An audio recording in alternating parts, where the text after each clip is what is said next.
Hello मेरे प्यारे बच्चों, मैं पहुंच गया हूं आपके सामने कठिन से कठिन सवाल को सरल बनाने के लिए।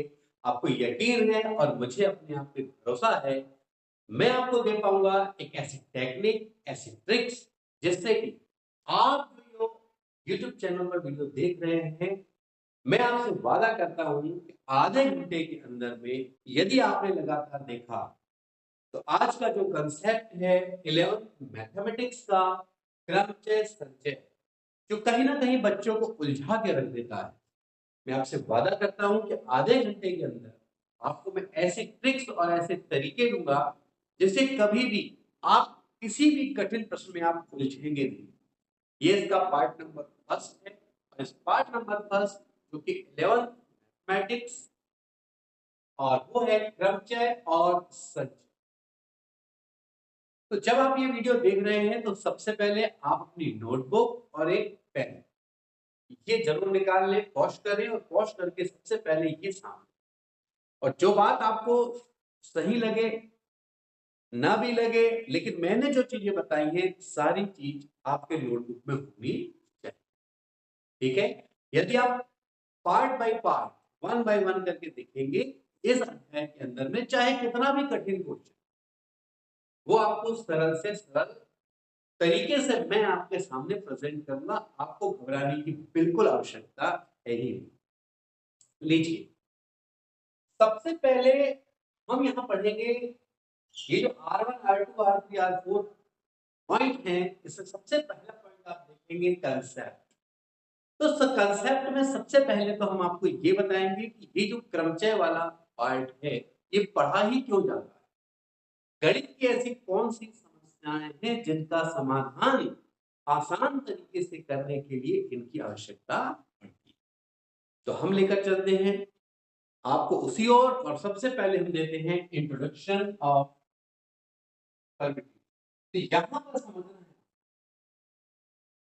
आप देख लें सबसे पहले इंट्रोडक्शन। ये लेसन क्यों बनाया गया इस बात को समझाने के लिए अब हम कुछ एग्जांपल्स आपके सामने लेकर चलते हैं। जैसे कि कुछ एग्जांपल्स हैं, एक एग्जांपल मान के चलिए, आप मान के चलिए स्कूल जाते हैं। जब स्कूल जाते हैं तो आप क्या करते हैं? स्कूल जब आप जाते हैं तो आप बैग लेकर जाते हैं। बैग बैग के साथ आप क्या लेकर जाएंगे? टिफिन। बैग। अब बैग और टिफिन लेकर जाते हैं, लेकिन आपके घर में मान लो कि बैग जो है वो तीन है आपके पास। आपके पास तीन अलग अलग तरह के तीन बैग और टिफिन, मान लो कि आपके पास दो टिफिन है। टिफिन दो है, एक प्लास्टिक वाला और एक स्टील वाला मान के चलते हैं। ठीक है? अब आपसे कोई ये पूछे कि भैया जब स्कूल जाएंगे तो बैग और टिफिन, इसका जो कॉम्बिनेशन है वो कितने प्रकार से आप बना सकते हैं? तो सीधी सी बात है, देखिए, अगर आपने B1 लेकर गया, यानी ही टिफिन लेकर गया, सॉरी बैग, अगर आपने पहला बैग लिया तो उस पहले बैग के साथ दो टिफिन है, आपको कोई एक लेना है। एक एक करके कितनी कंडीशन हुई, देखिए, B1 तो B1, अच्छा B2 तो B, ये कितनी कंडीशन हो गई आपकी? दो हो गई। लेकिन हो सकता है कि आप बैग कौन सा ले जाना चाहें? B2। तो B2 के साथ भी टिफिन की कितनी कंडीशन हो गई? T1 और T2।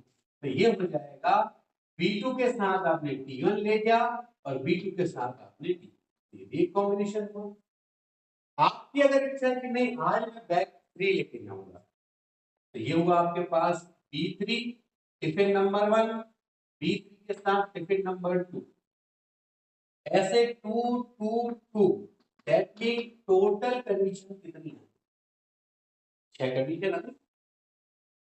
तो ये बात हुई कि आपके पास तीन बैग हैं, दो टिफिन हैं, आप कितने तरीके से ले जा सकते हैं, जबकि एक टिफिन और एक बैग ही लेकर जाना है।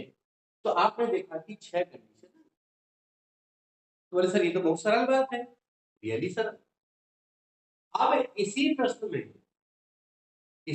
में कल्पना करो कि आपके पास में इसकी जगह पर B1 B2 B3 डैश ठीक है, इतने बैग, टिफिन भी एक दो नहीं है आपके पास, P1 P2 P3 डैश मान लो कि P10 ये भी। अब ऐसी सिचुएशन में आप सोचे कि अब यदि मैं आपसे कहूं कि अब कंडीशन बनाओ तो कितना सारा प्रॉब्लम होगा। पहले आपने बैग B1 चुना, B1 के साथ T1, B1 के साथ T2, B1 के साथ T3 की कंडीशन, वैसे B2 B3 B4 सब के साथ। अब इतना लंबा कब तक लिखते रहेंगे आप, ये तो थोड़े से थे तो हमने लिख लिया, और ये तो मैंने अभी 10 ही दिया ना। अगर 100 बैग हो आपके पास में, 100 टिफिन हो, 200 बैग हो, 50 टिफिन हो, फिर आप क्या करेंगे, तो कहीं ना कहीं अगर ऐसी सिचुएशन आप बनाते रहेंगे और उससे भी आप आंसर लाने का प्रयास करेंगे तो ये सही गणित नहीं कहता है। इन समस्याओं ऐसे प्रश्नों के हल करने के लिए ही बना है क्रमचय। पहले हम आपको सामान्य हल बताएंगे और फिर बताएंगे कि क्रमचय से इसका आंसर कैसे आए। ठीक है, चलिए। तो अब यहां पे ये सामान्य हल था, ये सामान्य हल का आंसर कितना आया, 6। आपको ऐसे नहीं करना, तो फिर कैसे करना, आपको एक काम करना है, कितनी वस्तु है भैया आपके पास, 2 वस्तु है, 2 प्रकार की वस्तु, बैग और टिफिन था। आप यहाँ ऐसा एक ब्रैकेट डब्बा, यहाँ उतने ही डब्बे बनाना है जितने प्रकार की वस्तु, जैसे अभी बैग और टिफिन, तो चलिए ये वाला जो मामला है वो बैग के लिए बन गया, ये जो बन गया वो टिफिन के लिए बन गया। अच्छा, बैग कितने थे, 1 2 3, टिफिन कितने हैं, 1 2, इन दोनों का करो मल्टीप्लाई, 3 दूनी 6, ये आगे देखो 6। तो इतनी सब सिचुएशंस करने की जरूरत नहीं पड़ेगी। और इसी तरह ये भी हो सकता है, जैसे इसमें भी हमें करना होगा, तो हम क्या करेंगे इसमें, भाई ये बैग के लिए 10 कंडीशन है, इसके लिए 10 है, दोनों का मल्टीप्लाई किया, 100 तरीके आपके पास, ये भी हुआ। अब ये भी तो हो सकता था, मान लो कि आप स्कूल जाते हैं और बैग आपके पास 5, ठीक, जो टिफिन है वो 3 है, और उसके अलावा चलो वाटर, पानी बॉटल भी लेकर जाते हैं, मान लिया पानी की, पानी की बॉटल आपके पास 4। अब इनका कॉम्बिनेशन बनाना है, तो भाई एक बैग यहां से चुनिए, फिर इससे एक एक सबसे चुनना है। अब आपका दिमाग बजट हो जाएगा, तो बजट होने की आवश्यकता नहीं है। मैंने आपको क्या बताया, सबसे पहले आप ऐसे करते हैं, कितने डब्बे बनाए, जितने प्रकार की वस्तु है, बैग है, टिफिन है, पानी बॉटल, बैग टिफिन पानी बॉटल, बैग कितने हैं, टिफिन कितनी है, 3, पानी बॉटल कितना है, इन सब का आपस में मल्टीप्लाई करना है, 5 दिया 15, 15 चौको 7, तो ये हुआ इसका। तो आपको पहले समझना है कि क्रमचय आखिरकार बनाया क्यों, क्या वजह है उस क्रमचय को बनाने के लिए, पहले तो ये समझने की जरूरत। तो उम्मीद करता हूं कि ये कंसेप्ट आपको समझ आया होगा कि कैसे, क्या इसका इंट्रोडक्शन है, किस प्रकार के प्रश्नों को हल करना। कुछ क्वेश्चन और हम करने जा रहे हैं। देखिए, मान लीजिए कि आप एक स्थान पर हैं और आपको जाना है बी, ए से बी जाना है, और मान लो ए से बी जाने के लिए 10 बस, ठीक है, और आपसे ये कहा जाए आप जिस बस से जाओगे बी तक उससे वापस नहीं आना, तो ए से बी तक जाने और जाकर वापस आना है, और कुल कितनी स्थितियां होंगी, तब आपका जवाब होना चाहिए। जाने के लिए कितने ऑप्शन है आपके पास, 10, और अभी काम खत्म नहीं हुआ है आपका, आपको वापस भी आना है, लेकिन आपसे कहा गया है कि जिस बस से आप जाएंगे उस बस से वापस नहीं आएंगे। तो भाई 10 में से जिस बस से आप गए तो छोड़ दो, कितनी बची, 9, तो वापस आने के लिए कितने तरीके हैं, 9, तो कुल तरीके क्या होंगे, इन दोनों का मल्टीप्लाई, यानी 10 गुणित 9 क्लियर। इस तरीके से अब इसके आगे की कंसेप्ट में हम जाएंगे और देखेंगे कि क्या नया होने वाला है। इससे पहले हम आगे जाएं, सबसे पहले आप इसका स्क्रीनशॉट ले लें। मैं थोड़ा सा हट जाता हूं।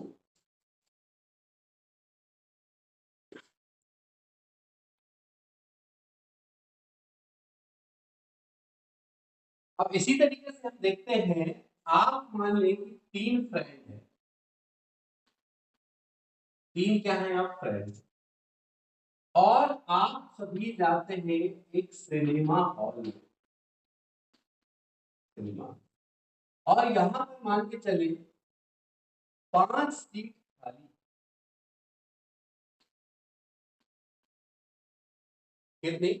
यहां पर मान के चले 5 सीट खाली और 3 दोस्त हैं, और तीनों फ्रेंड्स को बिना किसी झगड़े के, बिना किसी विवाद के शांतिपूर्वक यहां पर तीनों को बैठना है। तो वो कितने तरीके से बैठ सकते? अब यहां मान लें कि आपके ये फ्रेंड 1 है, फ्रेंड 2 है, फ्रेंड, पहले कहा गया भाई फ्रेंड 1 आप हमारे मेहमान हो, आप पहले चुन लो। तो जब फ्रेंड 1 इन सीटों को चुनेगा तो उसके पास कितने ऑप्शन है? 5 ऑप्शन। इस फ्रेंड के पास सीट चुनने के 5 ऑप्शन। पर क्या काम समाप्त हो गया? क्या नहीं हुआ। अब 2 फ्रेंड और बचे हैं बैठने। दूसरे फ्रेंड को कहा भाई चलो, मान लो कि इसने ये वाली सीट चुनी, अब दूसरा फ्रेंड चुनने जा रहा है और झगड़ा नहीं करना है। तो इसमें उसके पास कितनी कंडीशन हो गई? 4 ऑप्शन बचे। मान लो उस 4 में से किसी एक को उसने चुन लिया, लो इसको चुन लिया। अब कितने? 3 बचे। तो लास्ट वाला फ्रेंड है, उसके पास कितनी कंडीशन बची? 3। कुल कंडीशन के लिए इन सबका मल्टीप्लाई करेंगे, 5 को 20 दिया, 60 तरीके होंगे उन दोस्तों के बैठने के।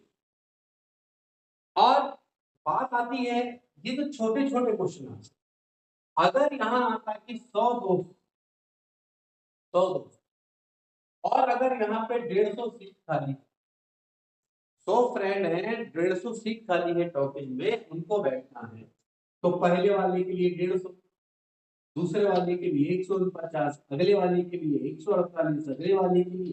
अरे भाई ऐसा कब तक करते रहोगे? और फिर इन सबका क्या करना पड़ेगा? मल्टीप्लाई करना पड़ेगा। तो ऐसे प्रश्न कहीं ना कहीं आपके लिए क्वेश्चन मार्क है। तब आप प्रश्नों को कैसे सॉल्व करेंगे, इसके लिए बना है क्रमचय। और अब हम कैसे टेक्निक के माध्यम से इनको आसान क्वेश्चन बनाएंगे, उस ओर चलने के लिए आपको एक नया शब्द पढ़ना होगा, जो 10th तक की लाइफ में आपने सुना भी नहीं है। ये पहला शब्द जो बिल्कुल नया है आपके लिए, वो है फैक्टोरियल। नया शब्द जो आपको पढ़ना है वो है फैक्टोरियल, जो कि हमारे इस लेक्चर में R1 जो कि कंसेप्ट का, R2 में आप देख रहे होंगे यहाँ फैक्टोरियल लिखा हुआ है। हमें पहले इस फैक्टोरियल को समझना, इस फैक्टोरियल को समझना बहुत आसान है, कोई बहुत बड़ा कंसेप्ट नहीं है। यहाँ आप देखेंगे, इसका स्क्रीनशॉट लेना चाहें तो ले ले पहले।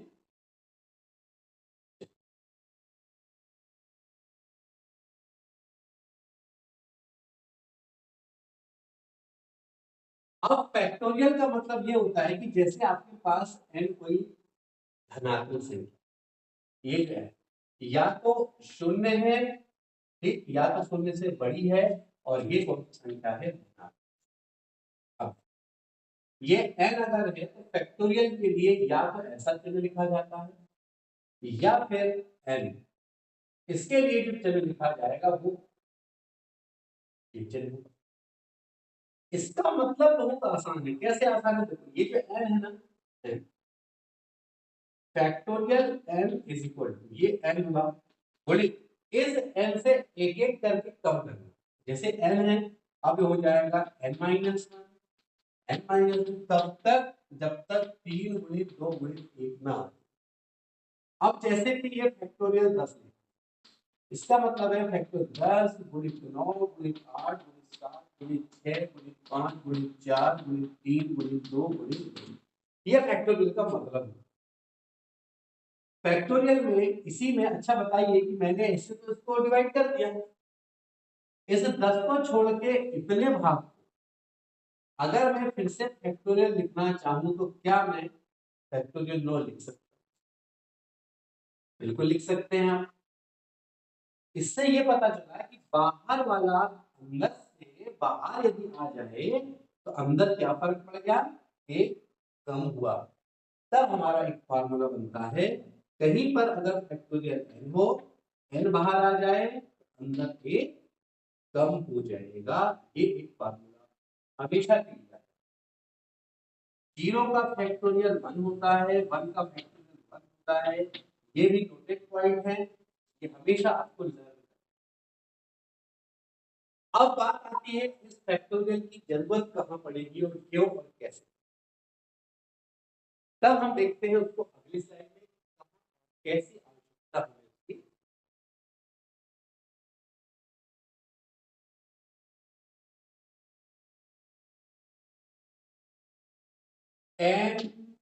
NPR ये क्या है?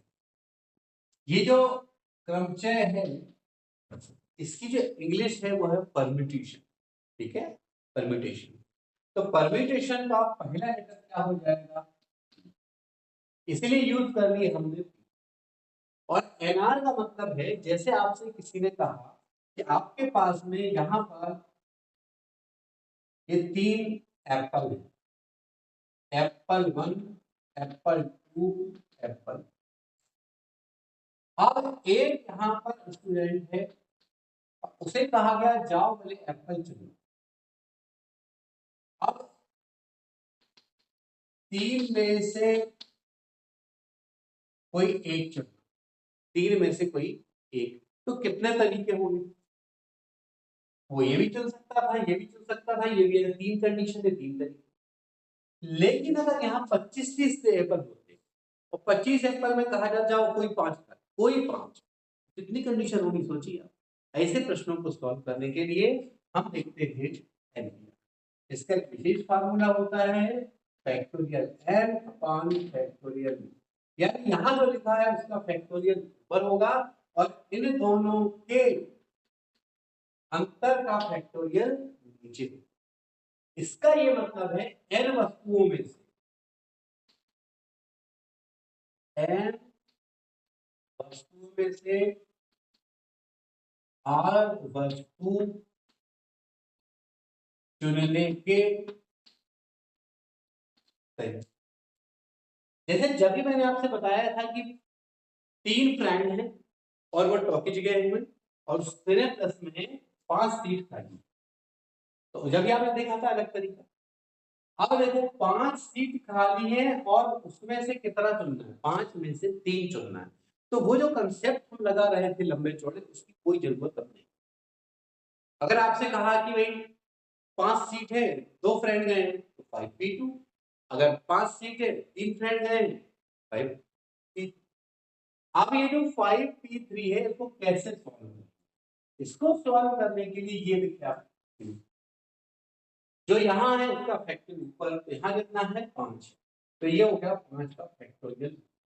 नीचे क्या हो रहा है, p और r के अंतर का फैक्टोरियल, यानी कि 5 और 3 के अंतर का फैक्टोरियल। ये होगा आपके पास फैक्टोरियल 5, ये होगा फैक्टोरियल 2। 5 को तोड़ेंगे 5 4 3 2 1, और फैक्टर 2 का 2 into 1, 2 1 से 2 1 कैंसिल, 5 को 20 और किया। जब भी आपने देखा था ऐसा ही हमारा आंसर प्राप्त हुआ, लेकिन वो था तर्क लगा के, और ये है क्रमचय के इस सूत्र का उपयोग किया गया है जिसमें से n में से r वस्तुओं को कैसे चुना जाएगा, ये इस बात के लिए। तब मैंने कहा था कि 150 सीट बाकी हो तो 100 फ्रेंड गए हैं, ये आएगा 150p, इसका आपको डायरेक्ट देखा। ठीक है, तो यही टेक्निक होगी इसको सॉल्व करने की। तो आपको ये बात जरूर समझ आ गई होगी कि ये फैक्टोरियल पढ़ के और एनपीआर को पढ़ने के बाद कैसे किसी प्रश्न को सरल बनाया जा सकता है। और यहां तक पहले हो, उसके बाद कुछ क्वेश्चंस होंगे, क्वेश्चंस के बाद हम चलेंगे अपने नेक्स्ट।